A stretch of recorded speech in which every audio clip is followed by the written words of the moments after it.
د کومو خلکو چې بالکل رشتې نه راځي یا رشته راځي خو رشته کې رکاوټ جوړېږي. بعضې اوقات داسې وي کومو جنکو چې رشتې بیخي بندې وي یا رشته ورپسې راشي، رشتې اول خوښېږي نه د خلکو چې خوښه شي جنۍ خوښه شي، بیا نن راځو سبا راځو پکې کولو کې بیا خبره روانه شي رشته ونه شي.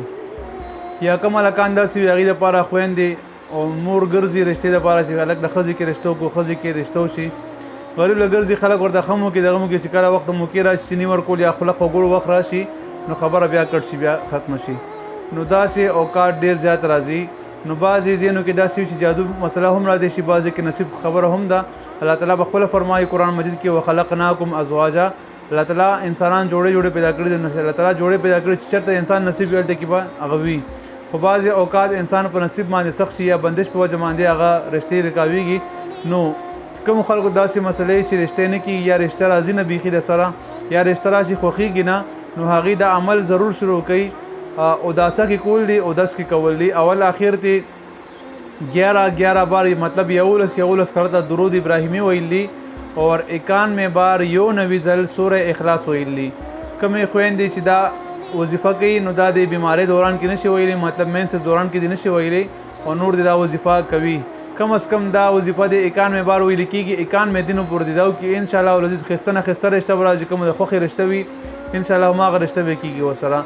کوم هلکان دي هغې هم دا وظیفه شروع کړي، هغې هم دا وظیفه دې کوي.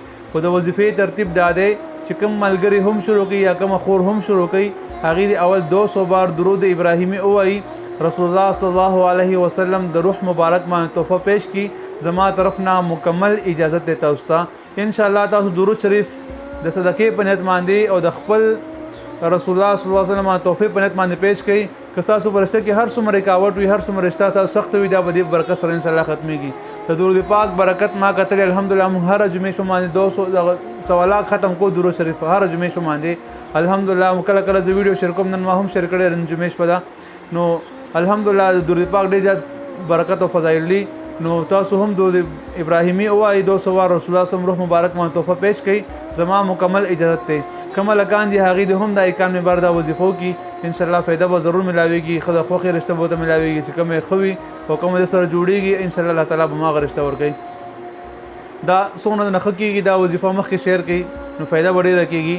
پرون هم زه یو ځای کې چېرته تلم پاسپورټ مې جمع کول اوس لپاره، نو هغه کې یو ملګري و ایجنسۍ کې ناست و، هغه وایي ما ستا یو وظیفه کتلې وه د اولاد باره کې. د ځان صفت نه کوم خو هسې تاسو هم چې وظیفه کوئ مخکې ملګرو سره شیر کوئ، شفا ورکولو والا او صحت ورکولو الله تعالی یې. زما خپل کلام نشته دی، که زه خپل ډېر هم زما دا دی زه صرف تاسو ته لاره ښیم، باقي هر څه الله کوي.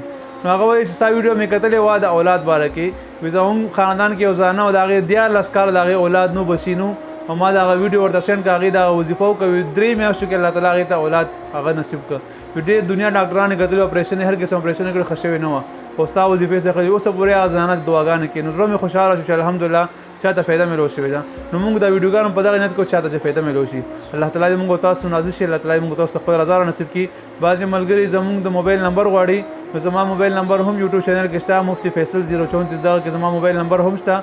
دغه کې د جادو جناتو ختمولو باره کې او د رشتو باره کې بهترین عمل ماخول انډې والا یو عمل دی، هانډې والا عمل دی، بهترین عمل دی. چا چې هم کړی فایده ورته ضرور ملو شوی. الله تعالی موږ تاسو نازل شي. السلام علیکم ورحمت الله وبرکاتہ.